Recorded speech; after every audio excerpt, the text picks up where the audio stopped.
തദ്ദേശ തെരഞ്ഞെടുപ്പിൽ മത്സര ചിത്രം തെളിഞ്ഞതോടെ പോര് കടുക്കുകയാണ്. പ്രമുഖ മുന്നണികൾക്ക് തലവേദനയായി വിമതശല്യം ഇപ്പോഴും തുടരുകയാണ്. പ്രകടന പത്രികയിൽ പുറത്തിറക്കി അത്യന്തം ആവേശത്തോടെ മുന്നണികൾ കളത്തിലിറങ്ങുമ്പോൾ വീറും വാശിയും ഏറുകയാണ്. പ്രാദേശിക ഘടകങ്ങൾക്കൊപ്പം സംസ്ഥാന സർക്കാരിന്റെ ഭരണ നേട്ടങ്ങൾ ഉയർത്തിയ LDF-ഉം ശബരിമല അടക്കം നിരവധി വിഷയങ്ങളുമായി UDF-ഉം BJP-യും കളത്തിൽ അങ്ങനെ നിറയുകയാണ്. അപ്പോൾ ചിത്രം സംസ്ഥാനത്ത് വ്യക്തമാകുമ്പോൾ ഇരു മുന്നണികളെ സംബന്ധിച്ചോളം വലിയ വെല്ലുവിളിയായി വിമതശല്യവും ഏറുകയാണ്. കാസർഗോഡ് നിന്നും തിരുവനന്തപുരം വരെയുള്ള തദ്ദേശ തെരഞ്ഞെടുപ്പിലെ പട്ടികകൾ നോക്കുമ്പോൾ നമുക്ക് വിലയിരുത്തലിലേക്ക് പോകാം. എന്നോടൊപ്പം മാർഷൽ വി സെബാസ്റ്റ്യൻ ചേരുകയാണ് തിരുവനന്തപുരം. മാർഷൽ, ഒരു മേൽക്കൈ കൽപ്പിക്കപ്പെടാവുന്ന ഒരു സാഹചര്യം പ്രചരണത്തിൽ ആരെക്കുറിച്ചെങ്കിലും ഏതെങ്കിലും മുന്നണികളെ കുറിച്ച് പറയാറായോ? അത്തരമൊരു മേൽക്കൈ എന്ന് പറയാൻ പറ്റില്ല. കാരണം കഴിഞ്ഞ തവണ 3 ഘട്ടങ്ങളായിട്ടായിരുന്നു തെരഞ്ഞെടുപ്പ് നടന്നത്. ആ സമയത്ത് കോവിഡിൻ്റെ ശേഷമുള്ള ഇതായിരുന്നു. ആ സാഹചര്യമല്ല 2 ഘട്ടമായ തെരഞ്ഞെടുപ്പ് നടക്കുന്നു എന്ന് മാത്രമല്ല, നേരത്തെ കൈപ്പള്ളി സൂചിപ്പിച്ച പോലെ സംസ്ഥാന സർക്കാർ വികസനം മാത്രം മുന്നിൽ വെച്ചുകൊണ്ട് ഈ തെരഞ്ഞെടുപ്പിനെ നേരിടുന്നു. അത് പ്രാദേശിക വികസനം തൊട്ട് അവരുടെ ക്ഷേമ പ്രവർത്തനങ്ങളും ക്ഷേമ പെൻഷനുകളുടെ നേട്ടവും ഉയർത്തിക്കാട്ടിക്കൊണ്ടാണ് പ്രധാനമായും മുന്നോട്ട് പോകുന്നത്. അത് LDF-ൻ്റെ പ്രകടന പത്രിക കാണുമ്പോൾ നമുക്കറിയാം.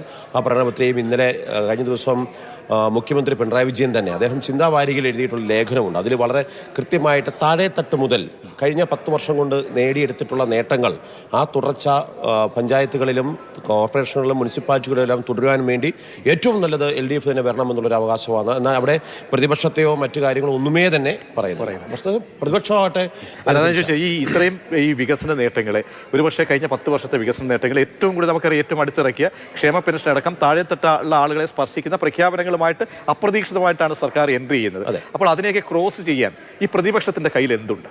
പ്രതിപക്ഷത്തെ സംബന്ധിച്ചോളം അവർക്ക് വികസനത്തിനെതിരെ ഒരു മുദ്രാവാക്യം ഉയർത്താൻ വേണ്ടി പറ്റൂല. എന്നാൽ നമുക്കറിയാം പഞ്ചായത്ത് തെരഞ്ഞെടുപ്പ്, ത്രിതല തെരഞ്ഞെടുപ്പിനകത്ത് ഏറ്റവും പ്രധാനപ്പെട്ട കാര്യം പ്രാദേശികമായ വികസനവും അതോടൊപ്പം തന്നെ സ്ഥാനാർത്ഥികളും ചെലുത്തുന്ന രാഷ്ട്രീയവുമാണ് ഓരോ മണ്ഡലങ്ങളിലും ഓരോ വാർഡുകളിലും പ്രതിഫലിക്കുക. അതുകൊണ്ട് പക്കാ രാഷ്ട്രീയം എന്ന് നമുക്ക് പറയാൻ പറ്റില്ല. കാരണം 100 കണക്കിന് സ്വതന്ത്രന്മാർ ജയിക്കുന്നതാണ് ഇതിൽ. അതുകൊണ്ട് തന്നെ ഒരു പക്കാ രാഷ്ട്രീയത്തിനപ്പുറത്തേക്ക് ആ പ്രാദേശിക വികസനം, പ്രാദേശികമായ വികാരം എങ്ങനെ കൈകാര്യം ചെയ്യുന്നു, എങ്ങനെ പ്രതിഫലിക്കുന്നതാണ് ശബരിമല പ്രധാനമായിട്ടും പ്രതിഫലിക്കുക. ശബരിമല ഭക്തരുടെ വാർഡുകൾ എന്ന ഒരു വിഷയം അങ്ങനെ പറയുന്നതുകൊണ്ട് മനസ്സിലാക്കപ്പെടേണ്ടത് അങ്ങനെയാണ്. അതായത് ശബരിമല എന്ന വിഷയം പറഞ്ഞാൽ അതിനകത്ത് യാഥാർത്ഥ്യമുണ്ട് എന്ന് തിരിച്ചറിയുന്നുള്ളൊരു രാഷ്ട്രീയം എനിക്ക് എന്നെക്കാൾ കൂടുതലായിട്ട് പത്തനംതിട്ടയിലൊരു രാഷ്ട്രീയമായിട്ട് മനസ്സിലാക്കാൻ കഴിയുന്നുണ്ട് ചോദിക്കുകയാണ്. അപ്പോൾ പല സുഹൃത്തുക്കളും പറയുന്നുണ്ട് അവിടെ പ്രചരണത്തിലേക്ക് പത്തനംതിട്ടക്കാർ പറയണം വീടുകളിലേക്ക് ചെല്ലുമ്പോൾ അവരോട് ചോദിക്കുന്നുണ്ട് ഈ ശബരിമലയെ ബന്ധപ്പെട്ട് എന്താണ് നിങ്ങളുടെ നേതാക്കന്മാരൊക്കെ അല്ലേ എന്ന് ചോദിക്കുമ്പോൾ ഉത്തരം മുട്ടുന്നതായിട്ട് അറിയുന്നുണ്ട്. അപ്പോൾ അത് പത്തനംതിട്ടയിൽ മാത്രം നിൽക്കുന്ന ഒരു വിഷയമായി ആണോ, അതല്ല ഈ തെക്കൻ കേരളത്തിൽ മുഴുവനായിട്ട് ഇതിൻ്റെ ഒരു അലയൊലി ഉണ്ടാകും? പൂർണ്ണമായിട്ടും കേരളം മുഴുവൻ നിലനിൽക്കുന്ന ഒരു പ്രശ്നമാണ് ശബരിമല. ശബരിമലയിൽ പക്ഷേ സംസ്ഥാന സർക്കാരിൻ്റെ ഭാഗത്ത് വീഴ്ചയില്ല. CPM നേതാക്കന്മാർ അറസ്റ്റിലാകുന്നു. അത് സർക്കാരിൻ്റെ നേട്ടമായി തന്നെ വ്യാഖ്യാനിക്കാൻ വേണ്ടിയുള്ള ശ്രമം CPM LDF നടത്തുന്നുണ്ട്. ഇന്ന് പത്തനംതിട്ട ജില്ലാ കമ്മിറ്റി ചേരുകയും അതോടൊപ്പം തന്നെ തെരഞ്ഞെടുപ്പ് വിലയിരുത്തുകയും ചെയ്തു. പക്ഷേ അപ്പോഴും പത്മകുമാറിനെ ഇപ്പോഴും തള്ളിപ്പറഞ്ഞില്ല. അതിലേക്കാണ് ഞാൻ പറയുന്നത്. അതായത് ഇന്ന് പ്രധാനമായിട്ടും പത്തനംതിട്ട ജില്ലാ കമ്മിറ്റിയുടെ അജണ്ട തദ്ദേശ തെരഞ്ഞെടുപ്പിനെ എങ്ങനെ നേരിടുന്നു എന്നുള്ളതിനെ കുറിച്ചായിരുന്നു ജില്ലയിൽ. അതിൽ തന്നെ ഏറ്റവും പ്രധാനപ്പെട്ട വിഷയമായിട്ട് വന്നത് എന്താണ്?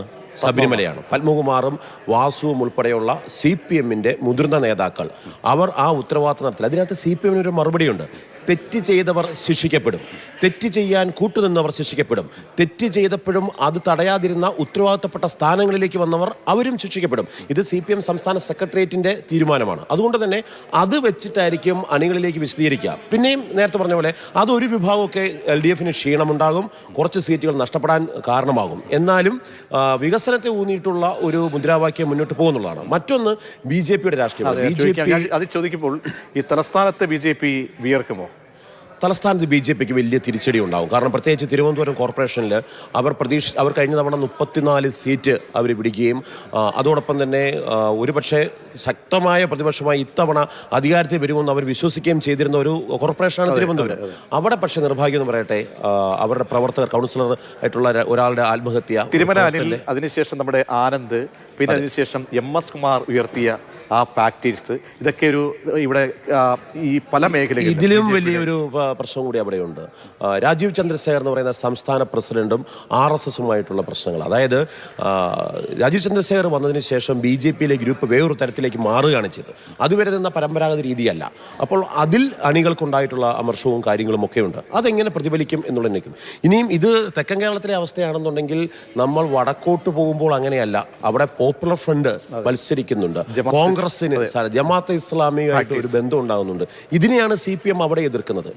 ഈ രണ്ടു വശത്തും ഉള്ള സ്ഥാനാർത്ഥികൾ ഇല്ലാതിരിക്കുക, അല്ലെങ്കിൽ അങ്ങോട്ടും ഇങ്ങോട്ടും. ഒരു കാര്യം കൂടി ചോദിക്കട്ടെ, വിമതരുടെ റോൾ എന്തായിരിക്കും? വിമതർ വളരെ വളരെ നിർണായകമായിരിക്കും. അതായത് തിരുവനന്തപുരം കോർപ്പറേഷനിൽ പോലും 5 വിമതരാണ് LDFിനുള്ളത്. അതോടൊപ്പം UDFന് 4 വിമതരുണ്ട്, BJPക്ക് 3 വിമതരുണ്ട്.